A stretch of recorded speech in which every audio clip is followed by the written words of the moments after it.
నమస్కారం. ప్రతిదీ చిన్న ప్రయత్నమే. ప్రయత్నిస్తే గొప్ప విజయాలను సాధించొచ్చు. పర్యావరణం అనేది విద్యార్థి దశ నుంచి అత్యంత ప్రాముఖ్యత ఇవ్వాల్సిన అంశం. కానీ మనం అత్యంత నిర్దయగా చూస్తున్నాం. దానివల్ల ఎవరు సఫర్ అవుతున్నారంటే, ఎవరైతే గొప్ప భూమిని అనుభవించాలో వారే దానికి బాధ్యులుగా, బాధితులుగా మారుతున్నారు. స్కూల్ దశ నుంచి ఇలాంటి కార్యక్రమాలను ఎలా చేయొచ్చు అన్న ఒక ఆలోచన ఈ ప్రయత్నాన్ని మార్చేసింది.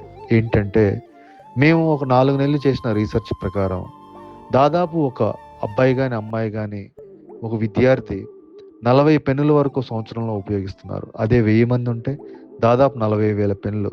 ఒక్కొక్కటి 10 గ్రామ్స్ వేసుకున్నా కూడా దాదాపు 400 కిలోల ప్లాస్టిక్ ల్యాండ్ ఫిల్‌కి వెళ్తుంది. దీన్ని ఆపడం ఎలా?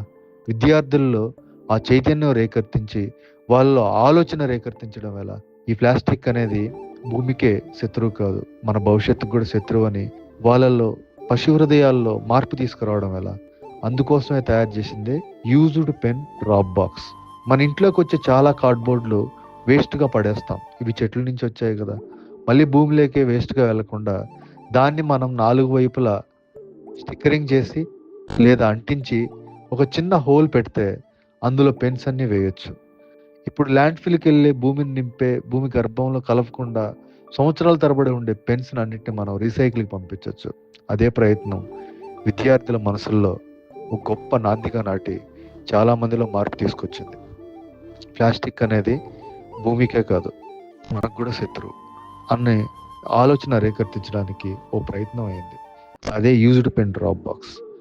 సో దీనివల్ల చాలా పెన్స్ భూమిలోకి ల్యాండ్ ఫిల్ వెళ్లకుండా ఆపగలుగుతున్నాం. విద్యార్థుల్లో కూడా ఒక ఆలోచన అనేది రేకెత్తించగలుగుతున్నాం.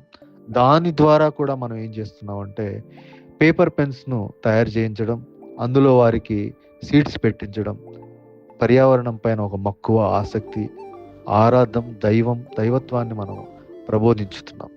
ప్రతిదీ చిన్న మార్పే. కానీ మనం సమగ్రంగా, సమిష్టిగా కృషి చేయగలిగితే పర్యావరణం అనేది ఒక ప్రాముఖ్యమైన అంశం, ప్రధానమైన అంశం అని విద్యార్థుల మస్తిష్కాలతో పాటు మనుషుల్లో కూడా నింపగలం. రండి, ఈ భూమిని మనం కాపాడుకోకపోతే ఎవరు కాపాడుతారు? ఒకప్పుడు భూమి ఇప్పుడులా లేదు. గత 100 సంవత్సరాలుగా మన పూర్వీకులు అందించిన భూమిని మనం ముందు తరాలకు అందించే స్థితి లేదు. ఇప్పుడు కాకపోతే ఇంకెప్పుడు? ఈ భూమిని మనం కాపాడుకుందాం. మన భూమిని మనందరం కలిపి రక్షించుకుందాం. ప్లాస్టిక్ అనేది ఒక భూతమని, ప్లాస్టిక్ అనేది సింగిల్ యూజ్డ్ ప్లాస్టిక్ అనేది ఒక పెను ప్రమాదం అని కలిసి చెబుదాం. విద్యార్థుల మనసుల్లో పర్యావరణం అనే ఒక అమూల్యమైన బాధ్యతను రేకెత్తిస్తాం. వందే మాతరంలో చెప్పుకునే సుజలాం సుఫలాం మలయ శీతలాం సస్యశ్యామలం మాతరం వందే మాతరం అనే ప్రమాణాలు పాటలకు కాకుండా నిజమైన ప్రామాణికంగా, ఆదర్శవంతంగా నిలుద్దాం. రండి, మన వందే మాతరాన్ని, మన దేశాన్ని, మన భూమాతని, మన విద్యార్థులను, మన భవిష్యత్తును కాపాడుకుందాం. ఈ భూమి తల్లి వైపు నిలబడదాం. ఆడుదాం, పాడుదాం, కలిసి అందరం ప్లాస్టిక్ పైన పోరాడుదాం.